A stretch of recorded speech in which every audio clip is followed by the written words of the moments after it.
Welcome to the Hole in the Wall Business Podcast with Bill and James. I'm James Groves, and along with my business partner, Bill Dement, we want to share our journey as small business owners with you. As owners of Hole in the Wall drywall repair, we will attempt to peel back the curtain of owning a small business in the trade service industry and talk about the many adventures of owning a small business. Hey, Bill. James, good morning. Hey, I was just thinking, small business, right? Yep. It's the backbone of our economy. Sure is.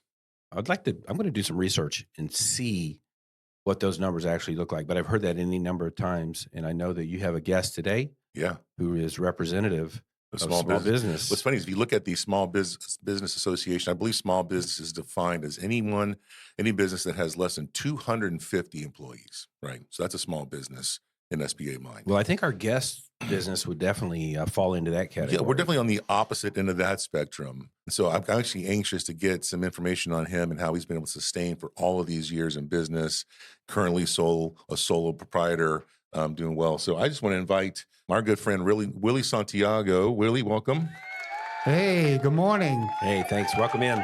Yeah, glad to be here finally. Yeah. Willie and I have been buddies for several years now. We are in the East Orlando Chamber of Commerce together. Mm-hmm. I'm sure I'll see you tomorrow night at the Real Estate Connection. I will be there. As always, the first Wednesday. And we just kind of built a friendship. I refer him out whenever I need somebody to help one of my friends clean their carpets or do pressure washing. And he's always the man with the job. So, Willie, thank you for being here. Willie is the owner of the GSJ Services. And why don't you tell us a little bit about yourself and what you're doing right now? Well, I'll start a little bit about myself. I was born and raised on a beautiful island of Manhattan, and I lived there for 30 years. I met my wife there. 3 youngest children were born there. Then we moved here in 1989. We added 2 more kids, and then we bought a TV after that. And then, I've been with American Express I was with them for 17 years up in New York. When they moved me down here, they lowered my salary because the cost of living was quote unquote lower. Yeah. I'm like, oh my God, okay. And what did you do for American Express? I was a corporate travel agent with them. Oh, remember those people. And actually in Manhattan, I was a leisure travel agent, and it was awesome because Pan Am used to fly us first class to Paris, to London. Oh, how nice. Bermuda. I got spoiled traveling first class. So when I left American Express in 2000 and we went back to Europe, it was tough traveling in coach. Yeah. But when they lowered my salary in when I moved here in 89, my brother-in-law, he had a cleaning service. So he sold me 3 contracts, and I was cleaning offices at night for a few years, and then I gained more accounts. And in 2000, I left American Express after 17 years. So cleaning was like your side hustle. Exactly. So you would do American Express during the day. Right. And you work. Exactly. At night, like 3 times a week. Nice. So, but when I left, I was making more money at night working on a part-time basis. And Isn't that something? It's crazy. And so there's money in garbage. Yeah, absolutely. Mm-hmm. Just ask the mafia. Right. But due to American Express, since I was a corporate agent, I dealt with all the bigwigs, a lot of the Central Florida companies. One of them was Ryland Homes. They asked me, hey, do you want to clean a model house? I go, sure. And so I started with 1 center, then they gave me 2 more. And then all of a sudden, they gave me all of them. Mm-hmm. So I went from being basically self-employed to finding employees. And by the time I left Ryland, which was in 2010, unfortunately, with the downturn in the economy in 2008, I had all my eggs in one basket. I still had a few offices, but my employees, I let them go, but I set them up with home cleaning services, so they were able to thrive doing that business. So obviously, when the economy switched in 2009, Mm-hmm. right, you had to pivot. Right. So obviously that was just a key point in your business that you realized you couldn't sustain the level of pay, so you let them go. And then you set them up in doing residential stuff? Exactly. Residential home cleaning services, which I did not do. And so what I've done over the years is I've just specialized in the carpet cleaning, the pressure washing, the tile and grout cleaning, and upholstery cleaning. So those four services I managed to be a sole proprietor and do by myself. Okay. So you're not cleaning homes. You're just specifically on those. Exactly. Yeah. Exactly. Yeah. And let's see, in 2010, when I left Ryland, but Ryland was great because they asked me if I did carpet cleaning, and back in like 2002, I'm like, yeah, I do carpet cleaning. So I purchased a dry clean system, which I've been using ever since. So I've been doing the dry clean encapsulation system since 2002. And it works great because at the models, I go in there, I clean the carpets. I can clean the carpets at 9 o'clock. They open up at 10. They're ready for business. They don't have to wait for the carpet to dry. And that doesn't, I gather by the name dry cleaning, it doesn't use any water for that? Very little. Okay. It's a quick dry system. I was completely dry a few years ago, but then I discovered with an encapsulation, it's a little bit of liquid that I use. I spray the carpets down with the cleaner, and the brush is on the machine. It's still the same machine. And it's dry like within 15 minutes. That's amazing. So it's a great system. Yeah. And I still do work for builders. There's a few in town. Can I mention them on air? Yeah, absolutely. Yeah, I deal with K. Hovnanian, Taylor Morrison, MI Homes uses me. So does Beezer and Land C. Yeah. So, I go all over. The builders are great. The other day, a builder called me up with K. Hovnanian. He was up in Ocala. I go, Tito, it's going to cost you $275 to clean a carpet, but the trip fee is $300. He goes, no, you don't understand. I don't want to replace these carpets. You're coming up here. And so I went up there. They paid the trip fee. The carpets were clean, and I got all the paint out and stains out. And nice. He didn't have to replace the carpets. So this was not on a spec home. This was on a new build? Exactly. With new builds, it happens all the time. They take off the plastic, and then the house is prepared, but they don't do the punch out list. Yeah. So when they do the punch out list, a lot of times a guy will go on a roof, patio, he'll track in roof tar on the carpets. And yours truly knows how to get that out. Mm-hmm. So they call me up to remove that. And painters always get paint. Drywall guys, no, it's passing. No, I'm not going to blame you guys. No, we know what drywall guys are. Believe me, that's no surprise to us. Yeah, well, bump out still. I mean, if we're doing bump out, there's already flooring in, right? So that can definitely be.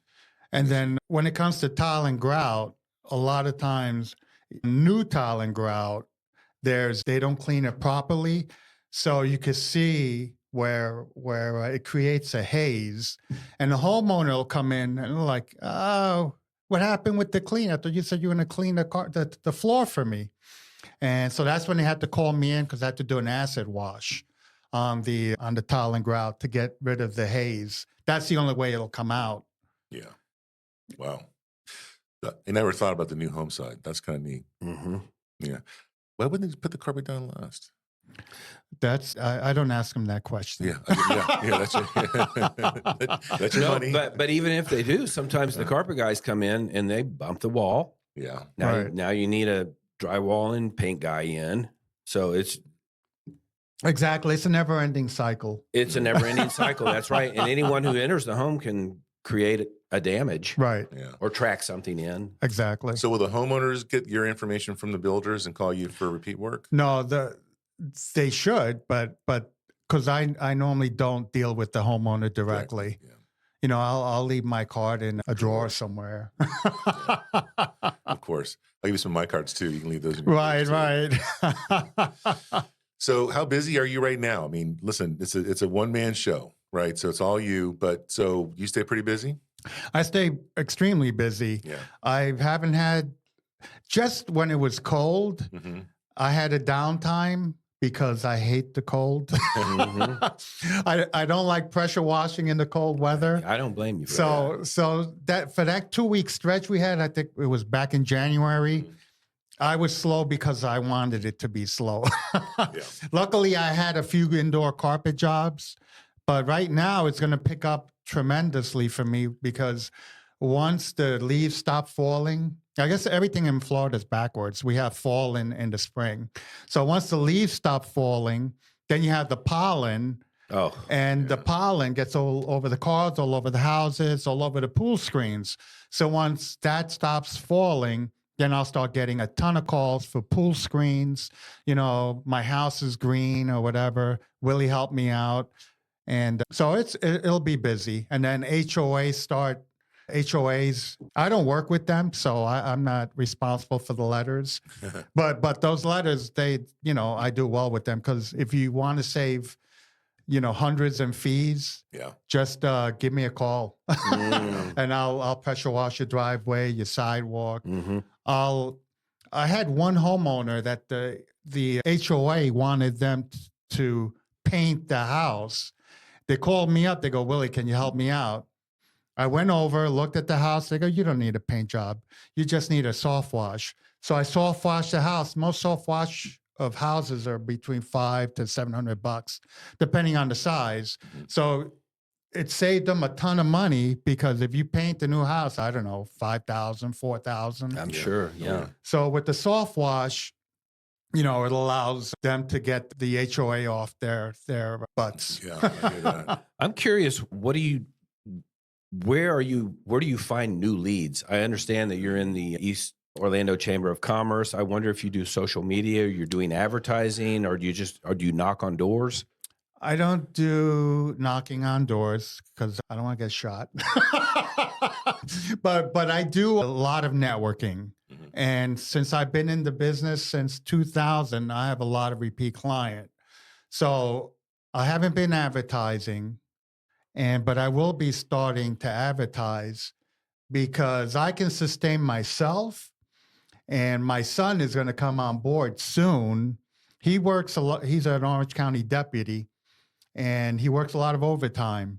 So he's going to stop working a lot of the overtime and help me out with the pressure washing. So now I have him to consider. And so I guess I'll be forced to grow. Mm-hmm. And essentially doubling your workforce. Right. Also make him do the pressure washing when it's cold outside. Exactly. Oh, there you go. Right. Exactly. Yeah, absolutely. But that's how I get most of my leads from repeat clients because they use me year after year. Yeah. Realtors, I deal with a lot of realtors who use me exclusively to clean, especially they go, Willie, I've got a photographer coming in 2 days. Can you pressure wash the house tomorrow? Mm-hmm. I'll fit them in. Yeah, just because they're such great clients, and I've been dealing with the same group of realtors for years. Mm-hmm. Did you know that there are over 140 million homes in the U.S.? 97% of them have walls and ceilings that are built using drywall. The drywall repair industry is simply enormous, valued at over $13 billion a year. We're hole-in-the-wall drywall repair, and for years we have been perfecting the art of repairing drywall, developing and refining our systems, and strengthening our brand. Our business model is simple, scalable, and easy to learn. We believe it's a real game changer. We are successful drywall repair pros who decided to take our repair business to a higher level, growing both our franchise training and support to industry-leading standards. You'll benefit from our vast experience helping your franchise hit the ground running and achieve success quickly. We'll give you access to our marketing team that has created strategic programs designed to get your phone ringing and booking new business fast. Join a fast-growing leader in an exciting dynamic segment of the home service industry by franchising with hole-in-the-wall drywall repair. Start building your own business and securing your own financial future today. So if you're pressure washing the house, is that a full day affair or is that half a day? Most of the time it's half a day. About a half a day. Depends on the size of the house. Okay. Because I can soft wash a house in a few hours. And describe that process a little bit. So I use, it's called, with the soft wash, you don't apply full pressure to the house. Okay. So, because if you apply full pressure to the house, you'll have paint flying and drywall flying. And maybe that would be a good source of income for you guys. I can pressure wash a house and then call you. It happens. It's happening. Yeah, but with the soft wash, I make sure I don't, because you can see where there's wood rot Yeah. and stuff like that.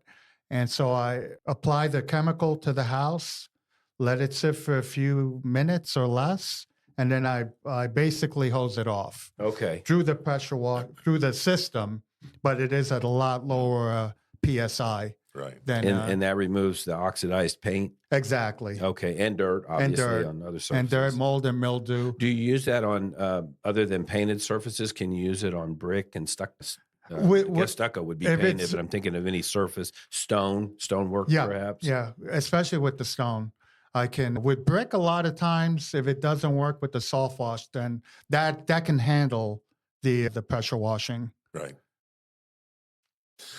Well, I'm trying to figure out what happens if you have a bad day. Do you just have enough work lined up that you can push it back for a couple of days while you get well? Like you get sick, anything like that? I do. I can push work back to like Saturday. Some homeowners don't mind if I come over on Sunday. Right. So I try to keep the weekends clean for any type of emergencies. Add-ons. Lately, I deal with a lot of other cleaning companies that use me as, to help them with carpet cleaning and pressure washing as well as upholstery cleaning. So they'll sub you out to augment. Right, exactly. Oh, that's nice. And so I'll do a lot of that work on the weekends too, because a lot of times, I can't do it during the day because obviously they're there for offices. Yeah. Or I do it late at night, which I prefer not to do. Well, it sounds like you really have a good handle because you're able to sustain quite a bit. So now that your son is coming on in part to do some of the pressure washing, is this part of potentially a succession plan? So down the road, I mean, when you decide that you don't want to do this full time, is it maybe a way that you could have him take over the business? Or Definitely. Yeah, is that the definitely, because I'm in pretty good shape. 65, so I'm finally on Medicare, which is great. And so that saves a lot of money. But eventually, I like to see him take over the business because it can be pretty lucrative. Sure. He's seen you do it, so it's just nice not to let it dry. Let it die out, right? And then my youngest daughter, who's 32, her boyfriend he helps me out as well. Nice. Like when I have tile and grout jobs or carpet cleaning jobs that require furniture moving, I'll plan those on the days that he can help me. Mm-hmm. So between those two guys, I should be fine. You're covered. Let's talk a little bit about some bad times. Let's talk about obviously the transition in 2009. Has there been any like glaring issues lessons that you've learned through the years that you try not to repeat? Yeah, not to put all my eggs in one basket, because at that time when I had to let my employees go, I mean, I did like 3 buildings, as far as office cleaning goes. And so once the housing market, that dried up and that happened, I had very little. So I went from making a ton of money to making like, I don't know, it was like 20,000. I was like, oh my God. Mm-hmm, yeah. Well, it's actually I wrote down here when you were telling your story, I was talking about diversity. One of the things that we talk about here in Hole in the Wall is, we want to make sure that the avenues of income aren't limited to back when I was doing entertainment work.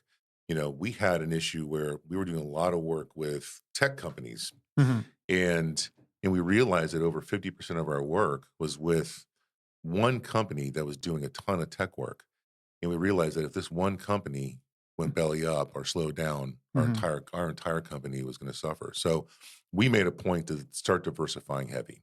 So we would only limit work that we could take on certain percentages. So like concert touring would only be 10% of our revenue because we knew if touring took a dive, which it did during COVID, right? Then so I think that's a great lesson to not have all your eggs in one basket. I see a lot of solopreneurs who are doing this where they'll, I'm cutting lawn for 3 HOAs and that's all I need. That's great until one of those HOAs changes their mind, right? Changes HOA management, and they have somebody else they're going to bring in, and then all of a sudden now you only have 2 HOAs, so a third of your revenue, which is a big deal. If you're making $200,000 a year, cutting 3 HOAs, and all of a sudden you lose one, ouch, right? Yeah. So always trying to think of how, see what you're doing now is you're thinking about how you can scale, you can grow a little bit of marketing goes a long way, right? We call it keeping the plate spinning, the brand awareness plate spinning, right? So you're always out there because I won't always need carpet cleaning or tile cleaning, but when I do, I want to make sure I'm thinking of GSJ first. Right. And you have thought of me, and I appreciate Absolutely, yeah. I got to refer you out, man. You do a good job. I've used others in my home, and I wasn't pleased. So I got to make sure that I like the people and the quality of work that I do. So I appreciate. I just referred Trish to him a little bit ago. So yeah, it's always good when they do good work, right? But it's always the bonus when you like the person doing it. We've talked about this. We eat out almost every day, and we talk about this for lunches. Like some restaurants you like because the food's really good and the atmosphere isn't so much, but the food's so good. And then there's other restaurants where the atmosphere is off the chain and the food's so. Right. And that's okay too. We eat at some of those places, but the best is when you can get good food and good atmosphere in the same place. Now you got an all-star. And that's the way people are about hiring somebody for business. It's true. At a good price. And nobody's perfect. I've made mistakes in people's houses, but because they've used me before and they like me, they say, "Oh, Willie, that's all right. Don't worry about it." Like I knocked over a lamp a few years ago. I'm like, "Oh my God, I'm going to replace it. Don't worry about it." "Oh, I didn't like that lamp. You don't have to worry about it, Willie." You did me a favor. Yes, exactly. That's what they said. So, do you have any problem staying motivated? And if so, how do you do to get over that hump? I have a problem staying motivated when it's freaking cold outside. I don't want to go outside. I've heard that from several other people who are native New Yorkers who moved out of New York. Right. I think it was the cold, right? That you just were running Exactly. I don't like the cold. It's funny because up I'm part of the Seminole Chamber. I'm like, I'll get up and do my 15-second. I go, "Guys, it's cold this month. If the weather goes under 50, he does pressure washing. Give him a call. Give Mike a call. I don't want to do it." That's funny. Do you all have a treatment for roofs as well? I do. Roofs? We do. We started doing roofs a couple of years ago with the soft wash system. Yeah. And so I basically most of the time I don't get on the ladder. Yeah, I don't blame you. And so I spray it from the ground. I deal with one-story roofs. Yeah. And so I'll spray from the ground, let it sit, and then I basically spray it off. Yeah. Wow. And this way, with the soft wash, you're not taking granules off. Sure. Because if you ever see somebody up there pressure washing, first of all, that's a no-no. Yeah. That'll void the warranty on your roof. And that's a good point. So definitely just make sure they get off the roof. I say, "Hey, what are you, crazy?" Yeah. Yeah, I saw we had the house next to us, the owners passed away. And then the private company bought it to rent out. And they had people out there doing maintenance on it. And I saw the guy on the roof, and he's just going at it with that pressure washer. I'm like going, holy moly, it's going to look really great. Right. But in a couple of years, that bad boy. Yeah, you just took years off that roof. Yeah. Right. Horrible. Yeah, I've done a lot of roofs and made them sparkle. And the main thing is to make sure you water the plants before you start and afterwards as well. I've got a plant treatment that I can use and to protect the plants. Interesting. And I learned the hard way. I killed some plants, and the homeowner goes, I was going to change them out anyway. Forced my hand on it. I'm just going to do it this week. Right. Well, we talked about the struggles. Let's talk about just a couple highlights. I mean, what are some things that through the years that makes you look back on, whether it's a job or whether it's an event, that kind of makes you smile, something that kind of encourages you to kind of keep going? What's a positive thing going on? I mean, every pressure wash job I do, I smile because it's instant gratification. I mean, I put on my headphones, my earbuds, and off I go. And I love pressure washing. I'll get out there, hose down the house. It comes out brand new. And just the satisfaction. I smile after every job I do. I mean, I smile all the time to begin with, but, even more. Yeah. Well, there is something said that's satisfying about seeing your work, the transformation happen before your eyes. And the great thing is a couple months ago, I did a tile and grout job at a house that was being sold. And the homeowner walked back in there And she goes, I should have had this done years ago. Why am I moving? I mean, the floor came out brand new. Yeah. And I use a combination of an acid wash as well as steam cleaning. And that makes your floors shine. That's why realtors use me, because it helps add value to the house. If you walk into a house, it smells bad, it looks bad. It looks bad on the outside. But it's like, hey, they haven't taken care of anything. That makes you wonder, what the rest of the house is, is the plumbing good? Is this good? Is that good? And so I get in there, I make sure the house smells good, the carpet stains are out, the carpet's clean, the tile and grout is clean, and of course the outside of the house. Again, you don't want to sell a dirty house. No. So people call me up and I do that. I observe that you are an upbeat guy. I am. I observe that you enjoy working on your own. I do. I wonder if you would have words of wisdom for a young person who might want to start, not necessarily a pressure washing and cleaning business, but somebody who might want to get into business for themselves. What kind of words of wisdom would you offer someone like that? The only thing for me, it's love what you do. I love what I do. I love dealing people. When I left American Express, the number one question they asked me, Willie, what are you going to do? You're talking to people all the time. You're going to be out there, just cleaning and you're not going to be dealing with the public. And far from it, I'm dealing with the public all the time. And I've made so many friends over the years, but again, you got to love what you do. I love carpet cleaning. I love pressure washing. Tile and grout cleaning is okay. It's sort of backbreaking, but I let my son help me out with that. Yeah, that's nice. Yeah, absolutely. Ibuprofen is awesome. Oh, it's your best friend at this point. Yeah.